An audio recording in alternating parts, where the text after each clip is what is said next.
یہ بیماریاں یا عوارض جو انسان کو پیش آتے ہیں یہ بھی اللہ جل جلالہ کی بڑی نعمت ہیں.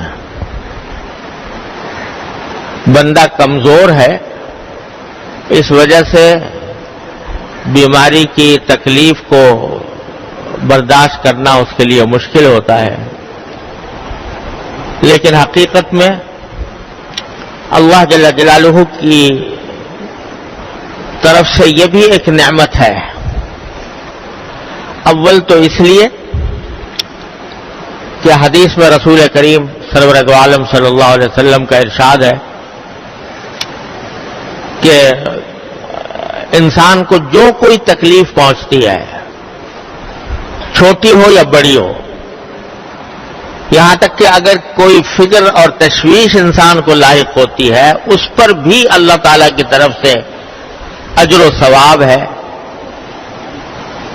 گناہوں کا کفارہ ہوتا ہے، اور اللہ تبارک و تعالی کی طرف سے اس کے اوپر اجر و ثواب عطا فرمایا جاتا ہے.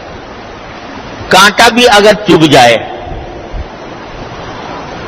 نزلہ زکام بھی ہو جائے، کہیں خارش بھی ہو جائے، معمولی سی تکلیف بھی ہو جائے، اس پر بھی اللہ جل جلالہ کی طرف سے بندے کو انعام ملتا ہے آخرت میں. اور اگر تکلیف کچھ بڑی ہو تو اسی حساب سے اجر بھی انشاءاللہ بڑا اللہ تبارک و تعالیٰ کی طرف سے ہوتا ہے.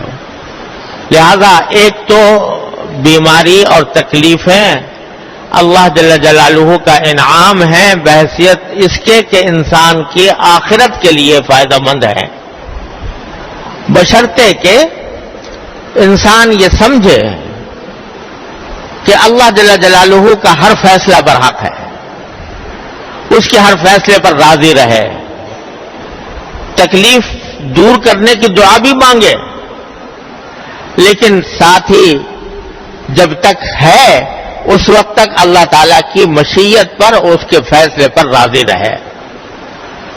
تو بندے کے لیے یہ بیماری بھی ایک نعمت بن جاتی ہے اور آخرت کے میں درجات کی بلندی کا سبب بنتی ہے. اللہ تعالیٰ اپنے فضل و کرم سے ہم سب کو اس حقیقت کو سمجھنے کی توفیق عطا فرمائے. دوسرے بیماریاں اور تکلیفیں اس لیے بھی اللہ تبارک و تعالیٰ کی نعمت ہے کہ اگر آدمی کی سوچ درست ہو تو اس تکلیف اور بیماری میں صحت کی قدر انسان کو معلوم ہوتی ہے. صحت اللہ تبارک و تعالیٰ نے کتنی بڑی نعمت دی ہوئی ہے. الحمدللہ زندگی کے بیشتر اوقات صحت کی حالت میں گزرتے ہیں. اللہ تبارک و تعالیٰ نے سر سے لے کر پاؤں تک انسان کے جسم کا نظام ایسا بنایا ہوا ہے کہ وہ ایک محیر العقول نظام ہے، اور اس کے تحت انسان اپنی زندگی گزارتا ہے. تو صحت جب تک ہوتی ہے اس وقت تک قدر نہیں ہوتی کہ کتنی بڑی نعمت ملی ہوئی ہے، اور جب کبھی کوئی اس صحت میں خلل آتا ہے تو اگر سوچنے والا انسان ہو اور اللہ تعالیٰ نے اس کی سوچ درست کی ہو تو اس کو صحت کی قدر معلوم ہوتی ہے، اور تکلیف کے بعد جب راحت آتی ہے اور بیماری کے بعد جب صحت آتی ہے تو اس کو شکر ادا کرنے کا موقع ملتا ہے کہ اللہ جل جلالہ نے اپنے فضل و کرم سے یہ نعمت عطا فرمائی. تیسری وجہ اس کے نعمت ہونے کی یہ ہے کہ اگر آدمی بیماری میں پڑ گیا تو بیماری کے اندر آدمی اپنے جو فرائض ہیں ان کو بھی بجا لانے سے پوری طرح اس کا قابل نہیں ہوتا. بعض اوقات شریعت نے بھی رخصتیں دی ہیں، کھڑے ہو کر نماز نہیں پڑھ سکتے، بیٹھ کے پڑھ لو، بیٹھ کے بھی نہیں پڑھ سکتے، لیٹ کے پڑھ لو، اشارے سے پڑھ لو، رخصتیں دی ہیں. اس وقت میں جب آدمی بیماری کی حالت میں ہوتا ہے اور بعض اوقات ایسی حالت ہو جاتی ہے کہ موت سامنے نظر آنے لگتی ہے، اس وقت انسان کو یہ احساس اس وقت ہوتا ہے کہ میں نے اپنی صحت کے ایام میں کوئی ایسا کام کیوں نہ کر لیا جو مرنے کے بعد بھی میرے لیے کارآمد ہوتا۔ اور نبی کریم سرور دو عالم صلی اللہ علیہ وسلم کا وہ ارشاد یاد آتا ہے جس میں آپ نے فرمایا تھا کہ 5 چیزوں سے پہلے غنیمت سمجھو۔ عجیب ارشاد ہے، فرمایا کہ 5 چیزوں سے پہلے غنیمت سمجھو۔ ایک کیا؟ حیاتک قبل موتک، اپنی موت سے پہلے، مرنے سے پہلے جو زندگی ملی ہوئی ہے اس زندگی کو غنیمت سمجھ لو۔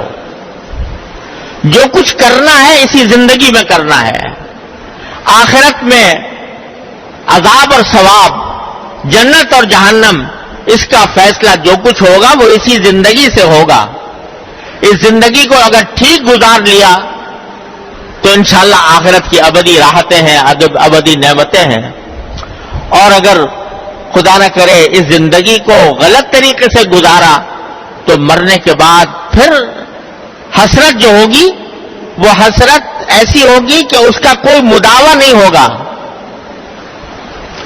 قرآن کریم فرماتا ہے کہ جب آخرت میں بدکاروں کو سزائیں دی جائیں گی تو وہ کہیں گے کہ ایک مرتبہ ہمیں واپس بھیج دیجیے دنیا میں، تو فَأَصَّدَّقَ وَأَكُن مِّنَ الصَّالِحِينَ، میں پھر صدقے بھی دوں گا اور نیک عمل بھی کروں گا، بڑا نیک بن کے زندگی گزاروں گا۔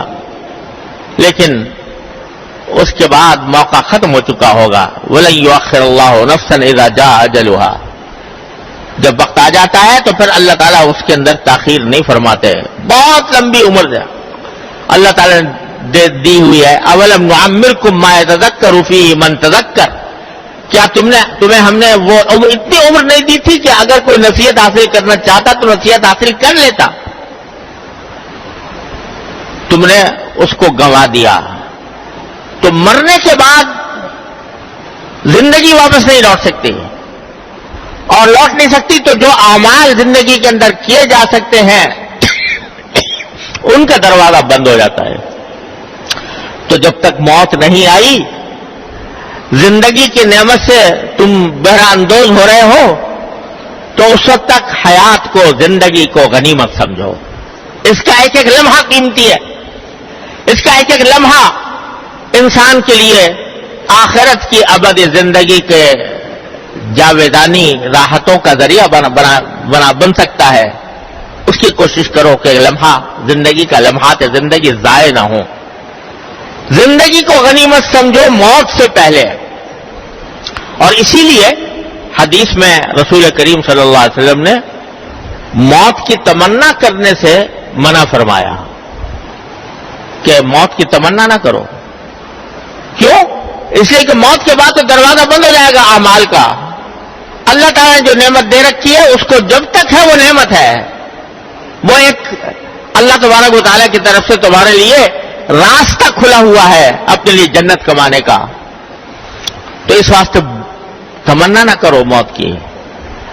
اسی طرح دعا نہ مانگو کہ اللہ میں مر جاؤں، اور ساتھ ہی خودکشی کو حرام قرار دیا کہ کوئی شخص اپنے آپ کو خود قتل نہ کرے، خودکشی نہ کرے۔